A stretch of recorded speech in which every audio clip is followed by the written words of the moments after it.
পর্যন্ত পৌঁছতে পারবেন সেই ব্যবস্থা করে দিতে পারে না। এবারে মানুষ সেটাও বুঝলেন। তবে আমরা বিশ্বাস করি দিকে দিকে যেভাবে মহিলারা বিরোধ করছেন, প্রতিবাদ করছেন, রাস্তায় নামছেন, তাতে তৃণমূলের এই উপনির্বাচন পেরিয়ে গেলে যে নির্বাচন হবে সেটাই তৃণমূলের শেষ নির্বাচন বাংলা।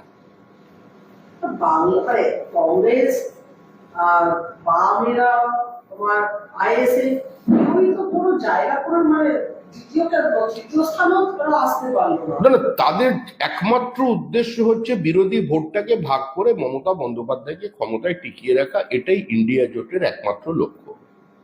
পশ্চিমবঙ্গে বিরোধিতা করবেন, মুখ্যমন্ত্রীকে আক্রমণ করবেন, ব্যক্তিগত স্তরে আক্রমণ নিয়ে যাবেন, আর দিল্লিতে গিয়ে এই কেন্দ্রীয় তদন্তকারী সংস্থার অতি তৎপরতার কারণে হাতে হাত ধরে পার্লামেন্ট থেকে ওয়াকআউট করে ধর্নায় বসবেন। তো এটা চলতে পারে নাকি? ওরা তো এখানে সরাসরি নো ভোট টু বিজেপির নামে কংগ্রেস, সিপিএম এবং তৃণমূল কংগ্রেস একযোগে কাজ করছে, এবং এরা একযোগে থাকুক, আমি এটাই দেখতে চাই।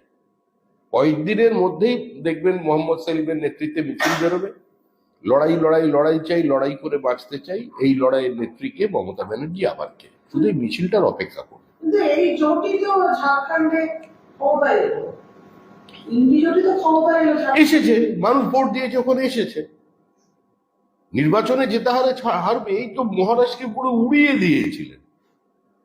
মহারাষ্ট্রের জয় প্রমাণ করে দিল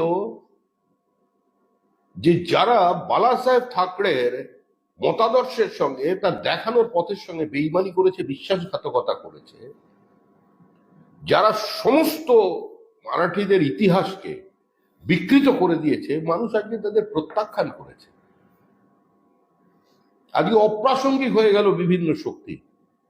শরদ পাওয়ারের মতো ব্যক্তিত্ব কোথায়? মার্জিনালাইজড। কোথায় গেল উদ্ধব ঠাকরেরা? নেই।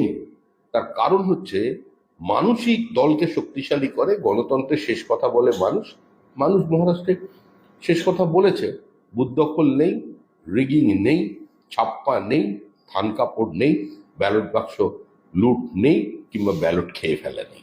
এই যে দুর্দখল, রিগিং, থান কাপড় নেই, এটা তো আপনারা গতকাল পর্যন্ত বলেছিলেন ঝাড়খণ্ডেও এগুলো নেই। কিন্তু সেই ঝাড়খণ্ডে যেখানে আপনারা দুর্নীতির অভিযোগ করেছেন, মুখ্যমন্ত্রী হেমন্ত সোরেন, তাকে এক সময় জেলে কাটাতে হয়েছে কয়েক রাত্রি, সেই জায়গায় দাঁড়িয়ে সেই দুর্নীতির অভিযোগ, বাংলা থেকে অনুপ্রবেশ, এই অভিযোগগুলো থাকা সত্ত্বেও দেখা গেল মানুষ দুহাত খুলে জেএমএম কে ভোট দিলেন।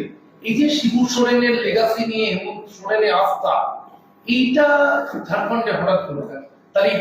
সেটা নিঃসন্দেহে সেটা চিন্তার বিষয়, সেটা আমাদের দল দেখবে। আমি তো বলছি, জয় কিংবা পরাজয়, ফলাফল যাই হোক, প্রত্যেকটা রাজনৈতিক দল সেটা নিয়ে চিন্তা ভাবনা করে। আমি বিজেপির সর্বভারতীয় নেতা নই।